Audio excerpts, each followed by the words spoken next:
Welcome to Sustainability Dialogues, and today I have with me Adriene Crinsom, Hello. and she is the co-owner of the Golden Magnolia. Golden Magnolia Sanctuary. Thank you for coming today. Thank you for having me. Well, you have a lot going on over there at the Golden Magnolia Sanctuary. Yes, we do. And this is the old Presbyterian Church Yep. off of Burlington. Mm-hmm. And Off of Maine. it's off of Maine. Yep. Oh, yes. I get that mixed up because I'm kind of new here still. Burlington and Maine, for the longest time, I couldn't figure out how to get out of town. Right, just going a circle around the square. Why is 34 everywhere you go in this town? I was very confused. It's a good question. I spent like 2 weeks in Jefferson County Park, which is also accessible from almost every road. Yes, that's a lovely place. It is very beautiful. Anyway, so you decided to purchase the old Presbyterian Church Yes. in a very kind of serendipitous way. Yes. So could you tell us a little bit more about that? Sure thing. So I was looking for a place to buy, and my future friend Tammy was looking for a place to buy, and we were both working with Michaela McLean. And Tammy found the church on the commercial real estate website and said, "Michaela, I need this place, but I need a business partner." Michaela said, "I've got just the person." So she called me up. Tammy and I met in the entryway at the north door, where everybody goes to the soup kitchen now. And within minutes, we decided that we were going to buy the place and turn it into a soup kitchen and live there. And that's what we did. 1 year and a half later, it was a year and a month from when we bought the place to when we opened the soup kitchen. Right, so right in the middle of COVID. We bought it right in the middle of COVID. Yeah, when we met, we had masks on. And you guys And we said, "Hi, nice to meet you." No handshakes. And you both had that same sparkle in your eyes that you could Yes. see. Yes, Yeah. absolutely. We were like, "Oh, hi, sister. It's nice to see you." Wow. And so the chances of you meeting somebody who also had the same dream, and so it's worked out really well together. Yes.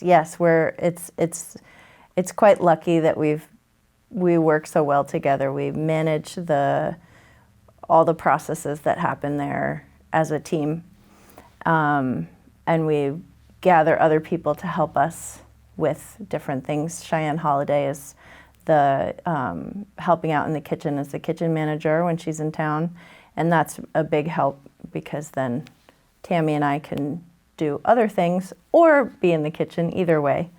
And we really enjoy the community participating in what Golden Magnolia Sanctuary has to offer the rest of the community. So it's a community center that's meant for the community to utilize and come talk to us. Tell us, what do you want to do? And we'll make it work. That's great. And so what did you start with? What was you have a grand plan, and you said first things first. What was that? The first thing we did was get the showers working so that living there would be okay. And we had to do some electrical and some plumbing and get our 501c3 status. So we are officially a nonprofit. After that, we had to get the kitchen certified. And all of that happened in a year. So we're both actually quite proud of our progress. And I know you started hosting the farmers market indoors, right, last year? Yes, yeah, they approached us last year. We had just bought the place in July, and they approached us, might have even been as late as October because they had lost the space they'd been in the previous year. And we negotiated with them about what the COVID rules would be, and everybody was on board with the mask requirement. A few people in the community were not so supportive of that, but we were able to mitigate that challenge. And to my knowledge, nobody got COVID at the farmers market last year, so phew. And they came back this year, so the farmers market their winter location is Golden Magnolia Sanctuary. That's great. So they'll be there every Saturday through the winter? Yes, until through the end of April. Great. How many vendors are in there? It varies week to week. Like there's a honey guy that comes every other week. But I think there are about 10 to 15. There could be more. There's space for probably a total of 20. Great. And so that is basically in the event room, which is downstairs? Yes, we call it the community room. I forget what the Presbyterians called it. Fellowship Hall, maybe? Something like that. It's under the sanctuary. Now, do the Presbyterians still meet there? They did for a few months. They stayed for almost 6 months, and then they found a new location that better suited their needs. Okay. It's still in Fairfield. It's just a little farther outside. So you were telling me a little bit about how the community has come together to really help you put this Stone Soup Kitchen together. And you have a vision for it not only being for people who are in need of food, but basically for the whole community to Yes. come enjoy together. Yes. Tell me some more about that. So it's a vegan kitchen, and we've been calling it a soup kitchen so that the people who are food insecure know that they can come and have meals with us.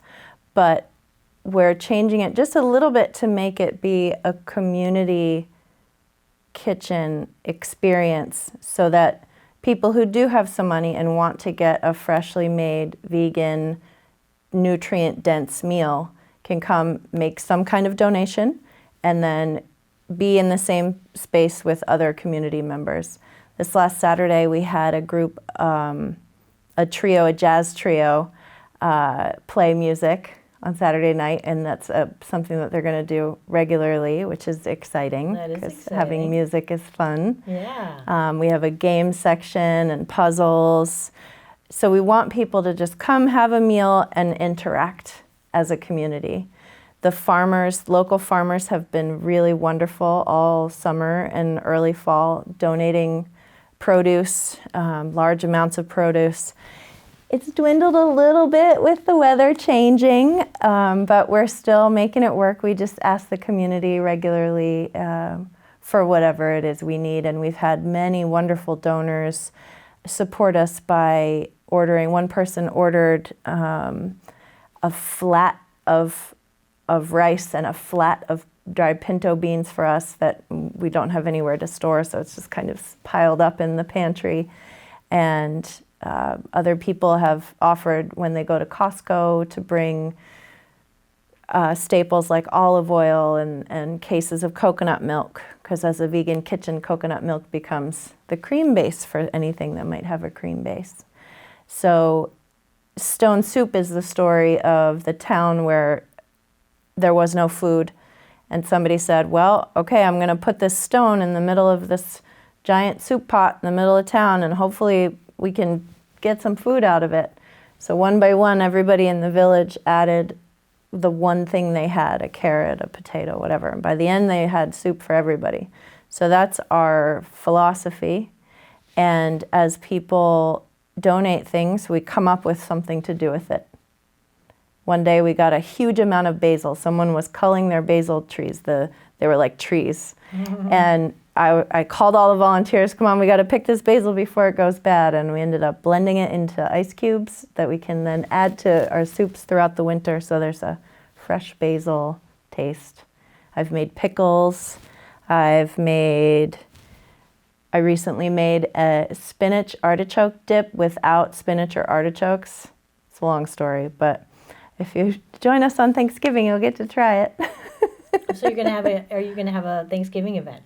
Yeah, we are open Thursday, Friday, Saturday from 5:30 to 8, serving food. And so on Thursday the 24th, which is Thanksgiving, we'll be serving food about an hour earlier, so starting at 4:30. And the goal is to just have a feast, and we want as many people to come as possible. So if you don't feel like cooking on Thursday the 24th, come down to Golden Magnolia. Stone Soup Kitchen. I think I've cooked so many Thanksgiving meals that I'm kind of done. I know, right? A lot of people are that way, and we're all in it for the sides, right? So we're gonna do up the sides. It's gonna be all the coolest stuff. That's great. That's great. So two things, you were talking about donation only. I think that the suggestion is about $10, right? We don't have a suggested donation. It's the average when somebody pays through our online donor box account, the average is about $10 a meal. We have some monthly donors, and we have people that put a handful of coins in, but we don't really watch. The donation bucket is off to the side. If somebody puts money in there, we thank them in the moment, but we're not really keeping track. Our average right now is about $1.63 per meal, about. $1.63 a meal was last week's average. And that is all the money coming in, all the meals going out, and doesn't include if we go and buy ingredients. Like I bought celery and carrots last week because we didn't have enough to make Tammy's amazing stone soup on Saturday. It was so good.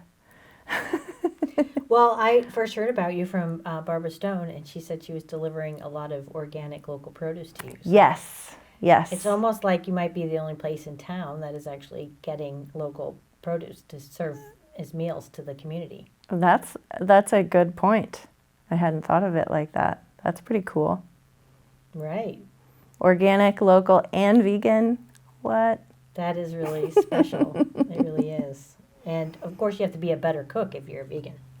It's true. It's true. And I have never been accused of being a mild-mannered cook. I've always been creative, we could say, thinking outside the box. Like, for example, this non-spinach, non-artichoke dip is actually radish greens, almond flour, vinegar, garlic, minced onion. And I just intuitively, I was like tuning in, intuitively, what's the next thing that needs to go in this? And I was stirring it, and I thought, this looks like that kind of dip. And I tasted it. How does this taste like that kind of dip? So there's enough of it for it to be a little side for Thanksgiving, but not enough for it to be a side during the week. So I think we were talking a little bit, and you said you have a plentiful amount of greens right now. We did last week. Yep. But They you are come and go. looking for donations. Yeah, our staples, basically squash, celery, potatoes, onions, carrots. We like to start the stone soup with a mirepoix, which is the celery, carrots, and onion.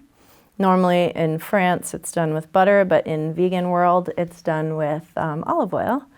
And greens are what we're getting from the local farmers because that's what's still growing. But if anybody were going to a market and wanted to donate something to us, the longer lasting, the better. Right now we have a ton of potatoes, which is great. And the squashes are dwindling. Greens would be great. Not so many salad greens in the winter, a little bit of an Ayurvedic bent there. I like to keep the cooked veg in the winter and the raw veg in the summer, but we'll take whatever you got and we'll cook it up and serve it to the people. That's excellent. What do you think was the most surprising thing that happened when you started this venture? Wow, surprising. So we had someone ask us what the name of the building was.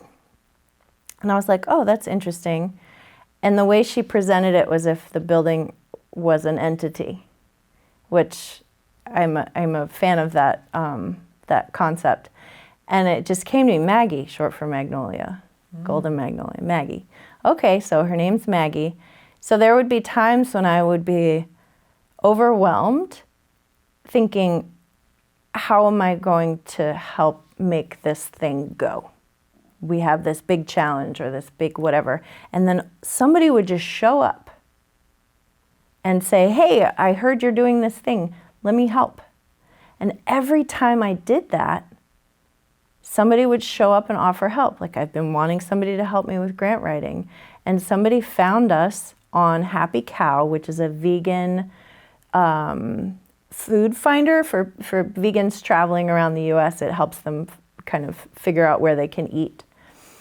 And she found us on there, but also happened to be moving back here. Just this very interesting confluence of situations. And she called and she said, "Oh, I do grant writing. Let me help you with that."